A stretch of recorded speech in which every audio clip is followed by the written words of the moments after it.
Ang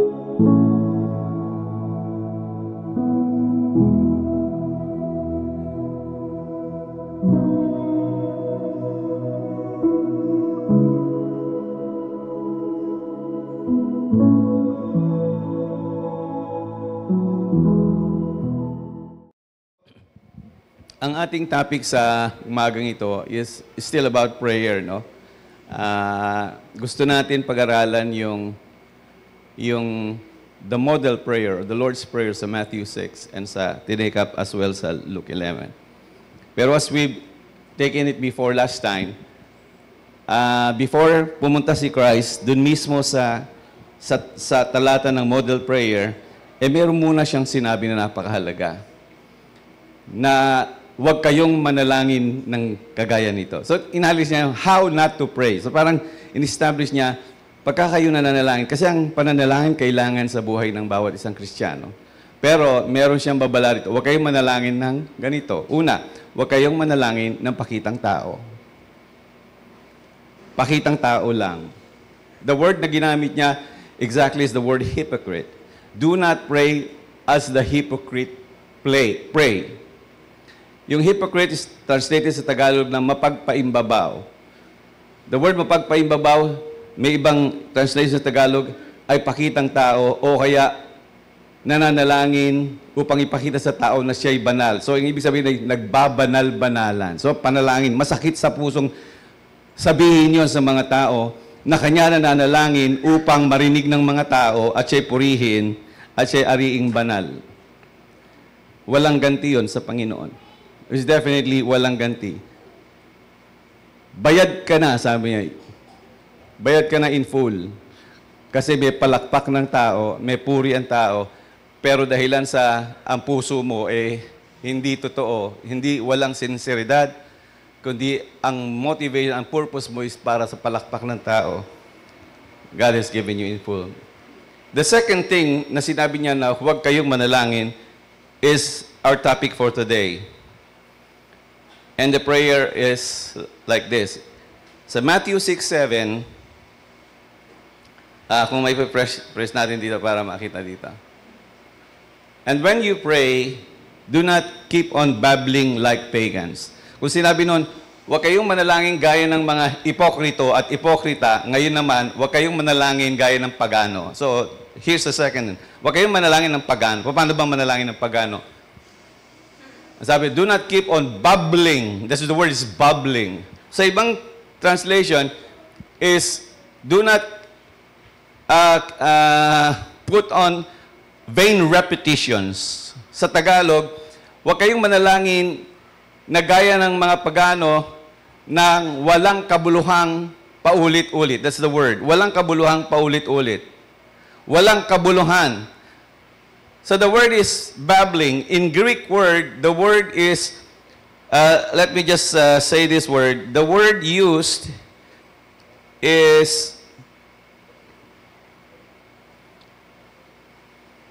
batalogeo. Batalogeo. Logeo is the word. Ibig sabihin to speak. And bata means nothing.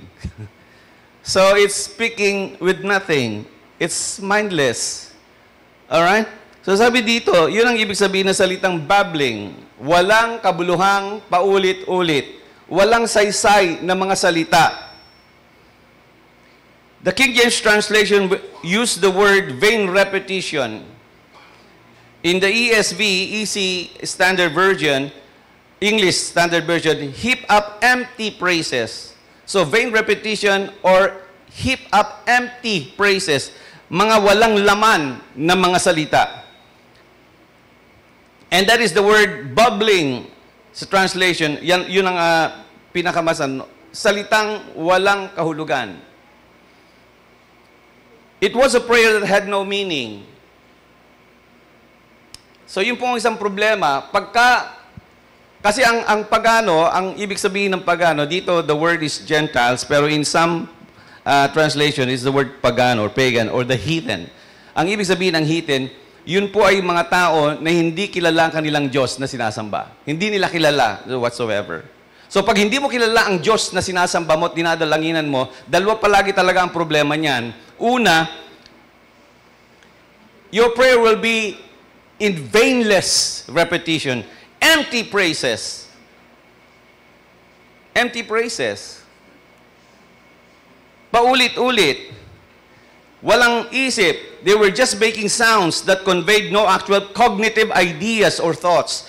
And they believed that practice was a special connection between them and their gods. Ito yung tinatawag na pagan practices. Sa ancient pagan religion, worshiper would chant. Yung chant, the word is chant. Ano yung Tagalog ng chant? Usal. Kung ano-anong sinasabi, kung ano, usal-usal. Minsan nakakatakot yun. Minsan may nagturo sa akin ng isang usal. Brad, sundan mo ako. Matinding panalangin ito. Ano bang panalangin niya? Basta sumunod ka sa akin. Eh ako naman, si Tanga, minsan sumunod. Abaga. Abaga. Go pala. Go pala.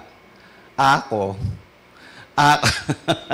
nung tinuloy-tuloy ko abay, masama pala yun. Abay, gago pala ako There are some chant na ginagamit sa mga pagan worship na akala nila yung mga salitang yon ay pakikinggan ng kanilang Diyos.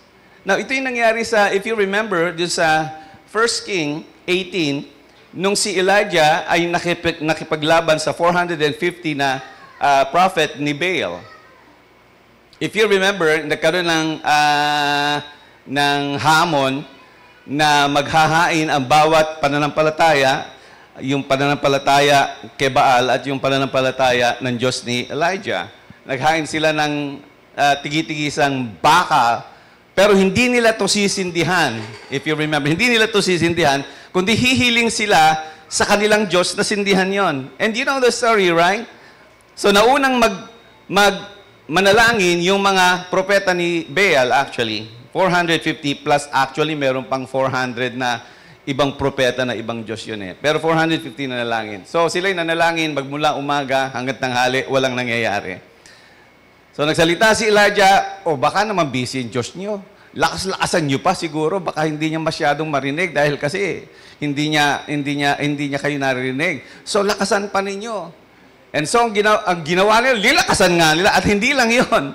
Para kunin ng atensyon ni Baal, ang ginawa nila, sinugatan nila yung kanilang mga sarili. Kanya nagdumanak ang dugo habang sila'y umiikot ng pabilog doon mismo sa altar na pinaghahainan nila, ay dumanak ang dugo doon at pumata. At naggabi, walang dumating, walang tumugon.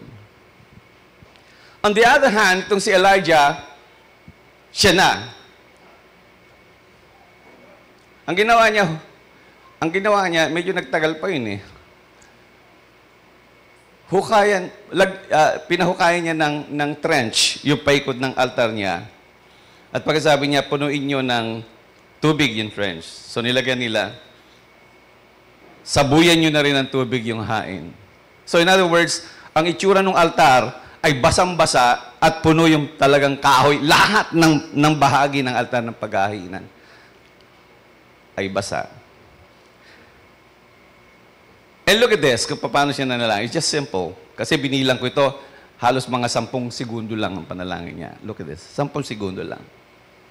O Lord God of Abraham, Isaac, and Israel, let it be known this day that you are God in Israel, that I am your servant, and that I have done all these things in your word. Answer me, O Lord, that these people may see who is the true God and Lord of this earth. Grabe, tahimik yung tao. And then bigla galing sa langit Hindi natin alam, pero sabi fire. Pero I think it's a lightning or whatever it is. Merong biglang pumisik doon sa langit at biglang sabi, tinamaan yung hain na ginawa ni Elijah. At ang sabi, at dinilaan ng apoy ang tubig dun sa hain ni Elijah. At lumagablab. Pati tubig na tuyo. Lahat for that matter. So pag hindi mo kilala ang Diyos mo, Tapos gagawin mo bubbling. Bubbling words, walang kahulugan. And the second thing,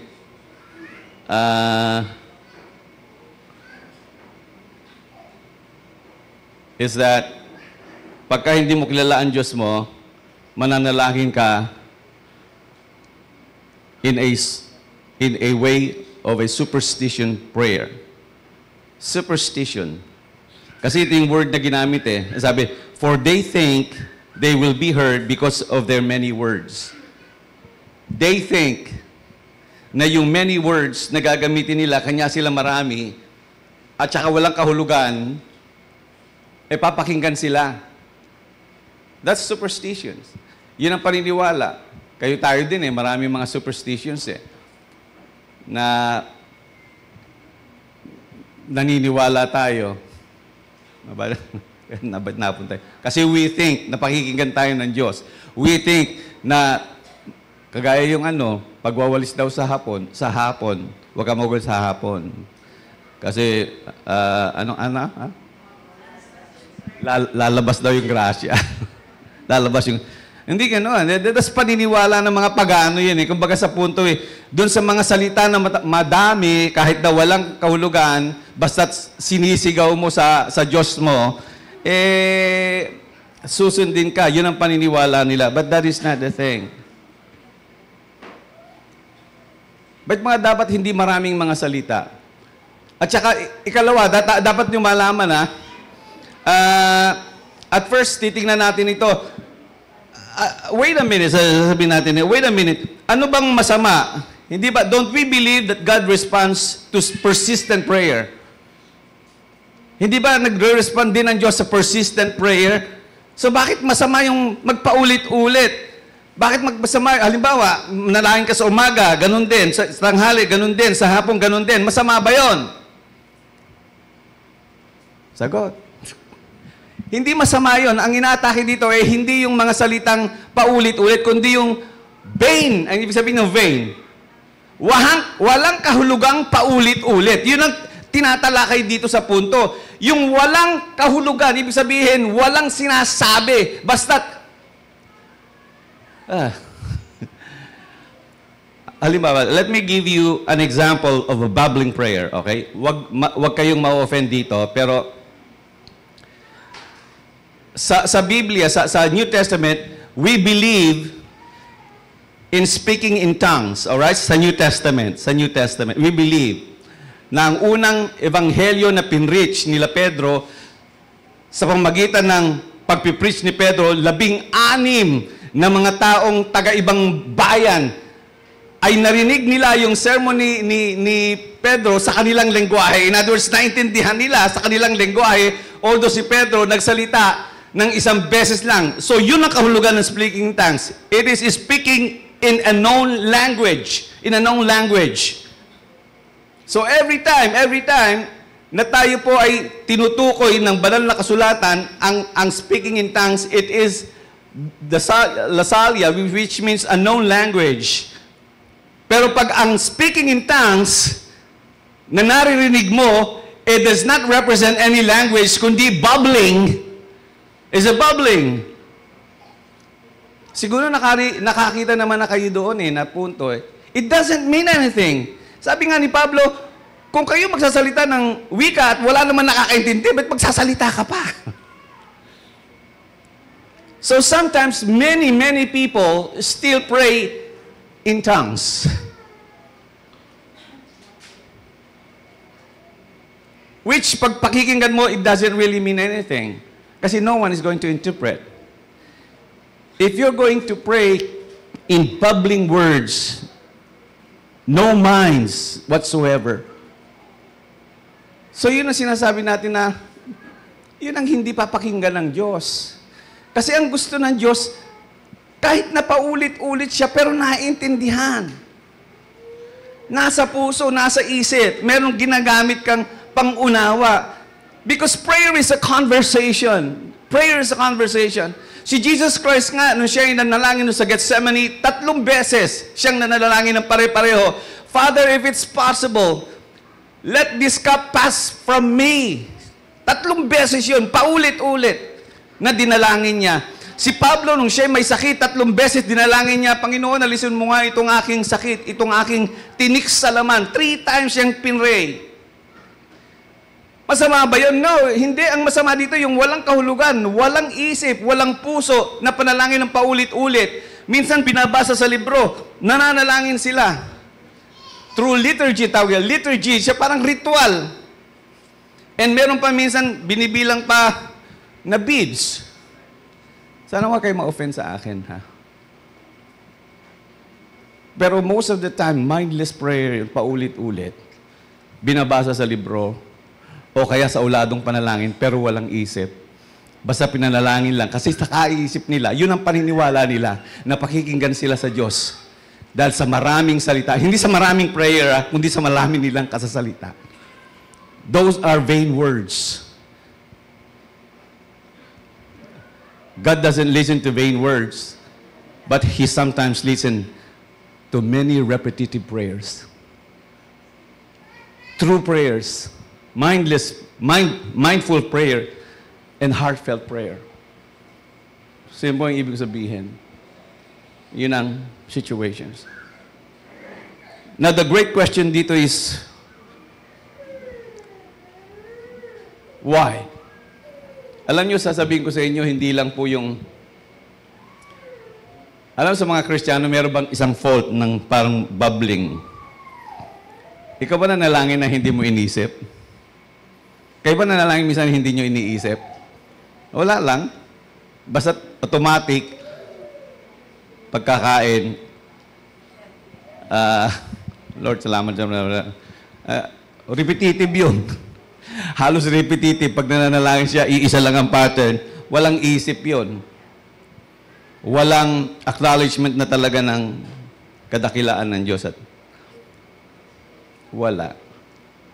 O kaya minsan, alam po nyo, pagka kayo nag-iisa sa Diyos, lalapit sa Diyos, mas okay yun eh. Dahil kasi pagka lumapit kasi nag-iisa, walang ipokritahan yon, walang kapaganuhan yon. Kasi sasabihin mo talaga yung kailangan pa nag-iisa ka eh. Pero pagka hindi ka nag-iisa sa Diyos, halimbawa, brother, mag-lead ka nga sa prayer. May kabayo. Tug, tug, tug. And then, hindi mo alam kung ano ba panalangin mo, kung ano-ano sinasabi mo. Kanya dapat kung ikaw mananalangin, tandaan nyo ito, hindi masamang manalangin ng nasa harapan, pero dapat tandaan mo to, pagka ikaw nanalangin, tingnan mo yung ipapanalangin mo kung ano talaga. Kasi ang kakausapin mo, hindi naman basta-basta. Kasi ang audience mo, hindi naman sila. Pero pag audience mo, ginawa mo sila, ipokritong prayer yon. Pero pagka ang audience mo ang Diyos, at nasa puso mo ang Diyos, at yung kaisipan mo sasabihin ay sa Diyos, then that's a good prayer. Pero many times, ang mga Kristiyano mismo, nagbabubbling as well. Hindi nila iniisip ang panalangin nila. Basta kung ano lang pumasok. Kanya kung ano-ano pinanalangin. Hindi talaga tayo marunong manalangin, sabi ng Espiritu Santo. That's why we need His help. Yung tulong niya. And ang isang question nila, bakit ba kinakailangan pa kayo mag-bubbling at magkaroon ng vain repetitions o maging mahaba at maraming words ang panalangin? Bakit ba hindi dapat? Simple lang. Sabi to, kasi alam na ng Ama ninyo ang kailangan nyo bago nyo manalangin. Because He knows. Before you even speak the word,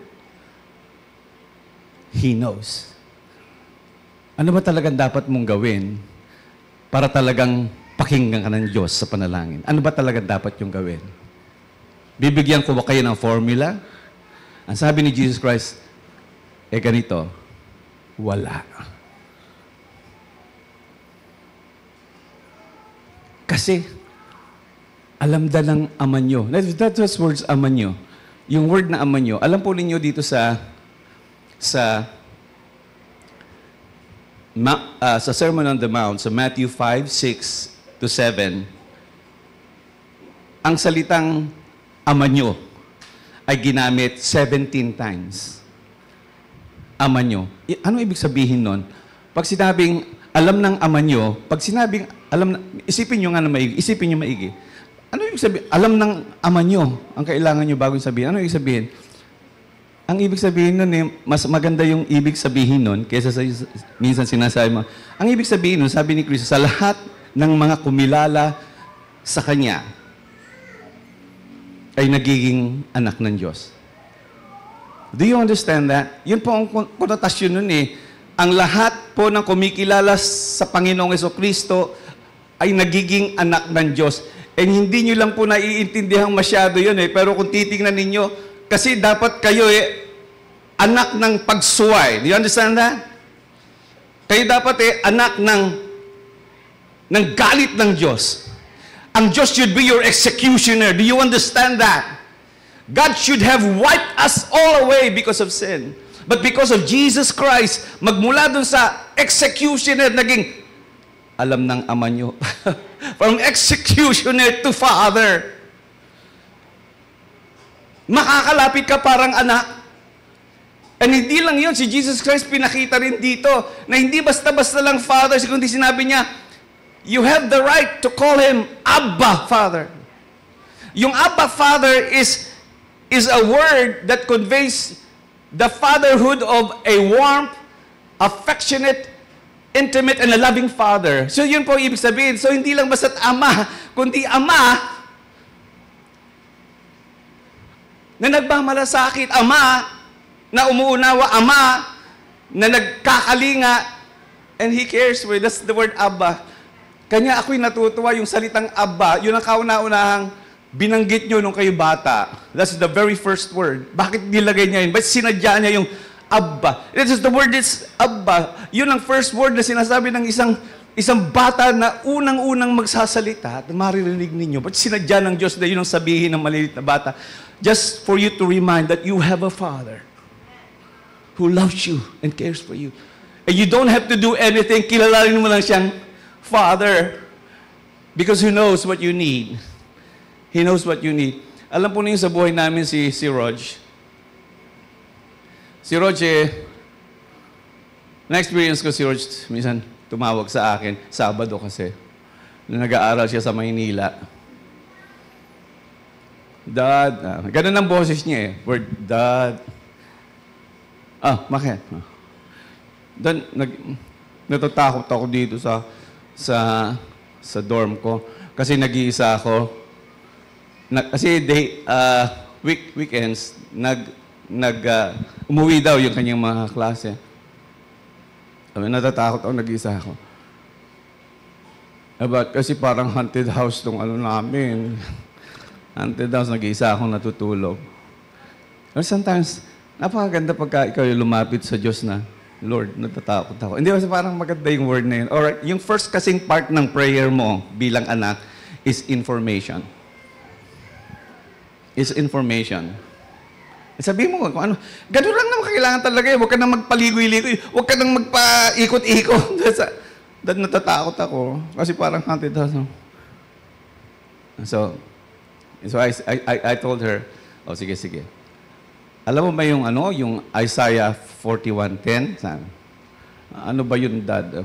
Sige, babasahin ko sa iyo. Kasi sa ulado ko, sabi ko. Sabi sa 49:10 ng Isaiah is this, fear not, for I am with you. Be not dismayed, for I am your God. I will strengthen you. I will help you. I will uphold you with my victorious right hand. And then, di siya umimig na ganun. And then, bigla, nagkwentuhan na kami. And tuwa ako dahil kasi kausap ko yung anak ko. At nagsasabi siya sa akin, alam niyo, the second part ng conversation, pag ikaw lumapit sa Diyos bilang anak, yung tinatawag niya, the great part, the joy, the excitement, the fun, and that intimacy na nararamdaman mo na abot ka ng Ama. Do you understand that? Abot ka ng Ama, na hawak ka niya, yung presence niya is more worthwhile. Kahit na alam na ng Diyos ang magiging kailangan mo bago ka panalangin, remember, gusto pa rin ng Diyos na lumapit ka sa Kanya. God still want you to say all things that you need for informational purpose. And the second part is the greater part. Yung fellowship, yung communion, and you're feeling His presence. Grabe, no? So the next time na lalapit ka sa Diyos, just look at this. Pagka ikaw pinagpala ng Diyos, binigyan ka ng anak, maganda yung palay mo, lapit ka sa Diyos, pray the prayer of praise and thanksgiving. Ganun lang kasimple. Huwag ka nang magpaligoy-ligoy. Pag meron kang kapatid na napakinggan mo, may sakit o kaya may pangailangan, pray the prayer of intercession. Lapit ka agad sa Diyos, Lord, yung kapatid ko meron ka sakit. Pag may kailangan ka sa buhay, pray the prayer of supplication and petition. Lord, kailangan ko to. Just as simple as that.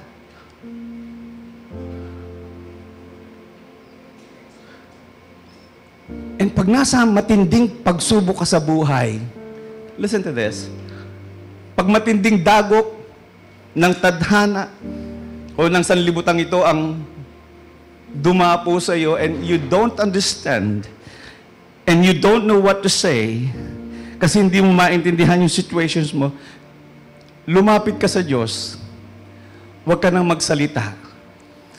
Dahil God can interpret even the tears in your eyes. You don't have to say anything. Because sometimes one of the greatest prayers is that prayer without words. Without words. Because your Father knows. Do not ever doubt na pakikinggan ng Diyos ang panalangin. He always will. He always will. And ang magiging tugon niya, kung hindi man dun sa inaasahan mo, tiyak na mas maganda yun. Mas maganda yun. Let us all stand up.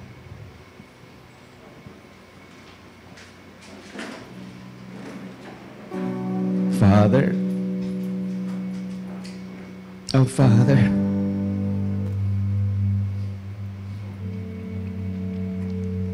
Father, yun lang pong pagbanggit ng salitang yun, isang napakatinding opportunities about is amin. Na from the time na sinabi ng Panginoong Jesucristo, pray like this. Pray like this. Because He is your Father. Hindi namin maiisip, Panginoon, kung paano namin ida-digest yung word na yun na napakadakila, napakasarap banggitin kasi